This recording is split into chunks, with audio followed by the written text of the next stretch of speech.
Hi everyone, my name is Matt Blow and I'm your host for In Studio With. Today we have Jason Patterson, who is the Assistant Area Manager at Oak Hill and Ottawa Park Cemeteries. How are you doing today, Jason? Great, Matt. Thanks for having me today. Thanks for coming by. So we're kind of talk about a whole bunch of things, primarily about Ottawa Park, but we're going to start with, tell us a little bit about the pre-planning process. Okay, so what we're really trying to get as far as an understanding is pre-arrangement and the importance. So when you talk about pre-planning, essentially you're making your final arrangements ahead of time. So a lot of people are leery of doing that. They don't know if they want to be there definitively. So we try to ease that process and make sure that people have a full understanding of the importance of pre-arrangement and why it's not only important to themselves but also their relatives and their family. So I assume you're talking about a lot of things of where they'd be located, possibly some of the tombstone stuff as well? Yeah, so there's a lot that goes into it, especially if you're looking at like a traditional ground burial full body. Pre-arrangement can consist of just starting with a space or a location, but mainly we try to go over the entirety of the options so that way when they leave, if they did not sign up or do anything as far as pre-arrangement, they at least know from A to Z what they need to do. Sure. Or they can relay that to their relatives in regards to like what their wishes are. Right. So.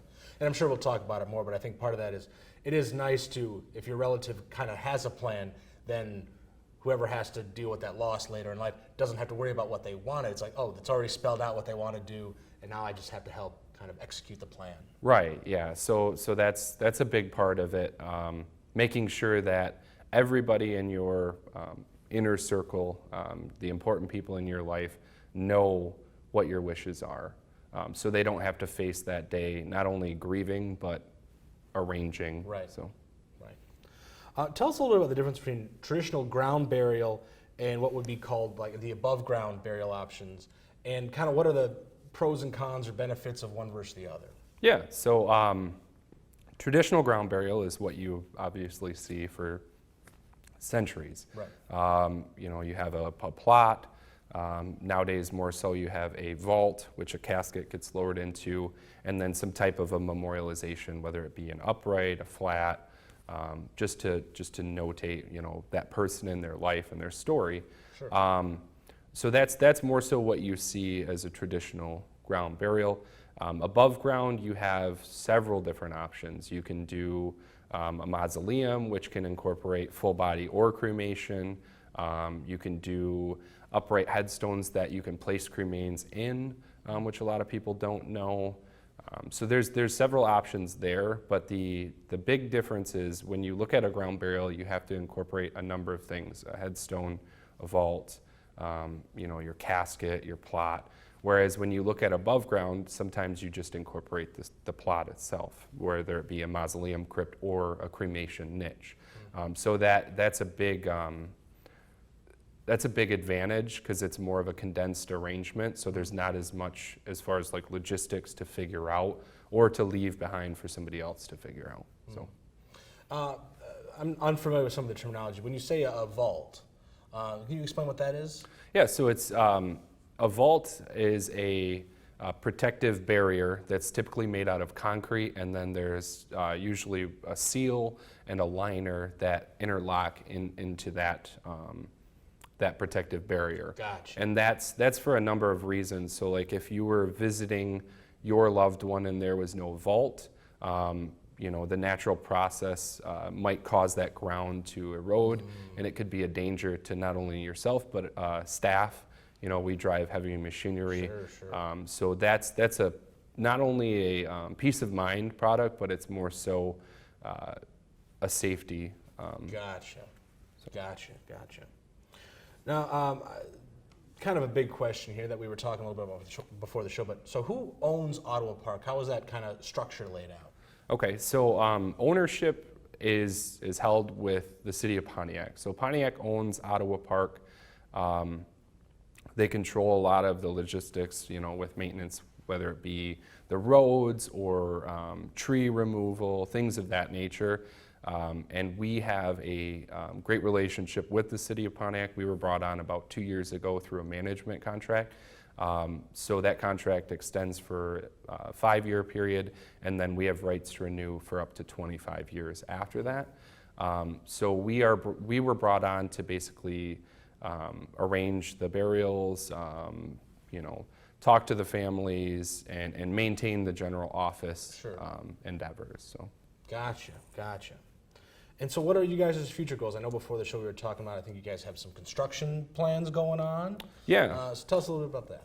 Well, like I said, what we're trying to do as of right now is to offer something that has been a non-option for, as far as what we can see, about a 9-year period.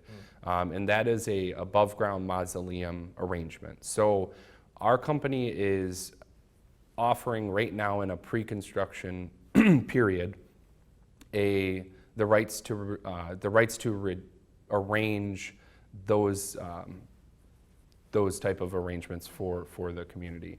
So we're offering full body crypts as well as cremation niches that will be within this new mausoleum structure.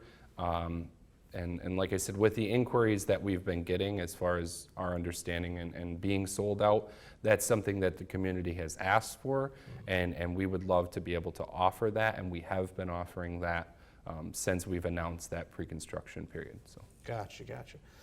So how are you guys funding the new mausoleum?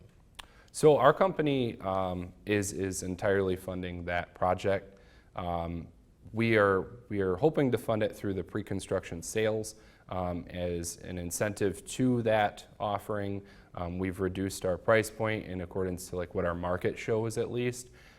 So that way it gets people in the door and gets that conversation rolling, and we get to show them the benefits of that type of arrangement. And that's been happening pretty well for that setup. And also, like I said, our company is funding that. So if the pre-construction doesn't catch up, we will still fund that. We have a temporary mausoleum for entombment that is on order.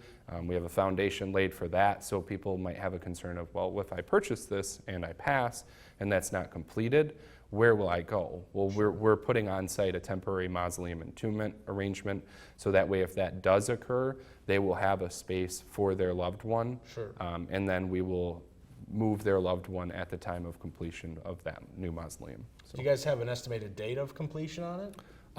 We are hoping to break away as far as the foundation this time next year. Okay. And then as far as I understand, we're hoping to be in the early stages of construction the following year. So hopefully about a 2-year period we'll break away on the actual structure. I think next year our plan was to lay the foundation, because that's a rather large structure, so a lot of logistics go into making sure that's going to stand the test of time. Of course. Yep. So if people had any questions about pre-planning and wanted to maybe get a hold of you or get a hold of the organization, how would they go about doing that? The best way would just be to stop in to our offices at the 6180 Dixie Highway location, or call our offices and schedule an appointment.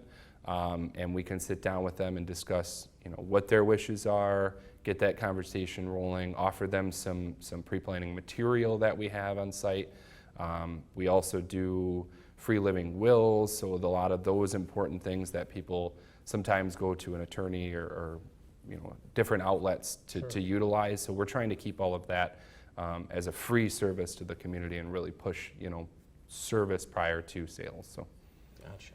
Awesome. Well, as we're kind of wrapping up here, do you have any other last minute things you want to mention or tell our audience about? More so that being at Ottawa Park, it's a magical place. If you haven't been there, I suggest maybe just stopping in, driving through. It's beautiful. It's very hilly, tons of trees, just a neat property overall. And we'd love to have more people just stop in and take a look at what we have to do. Awesome. Well, Jason, thank you so much for stopping by. That's all the time we have for this episode of In Studio With. We'll see you guys next time.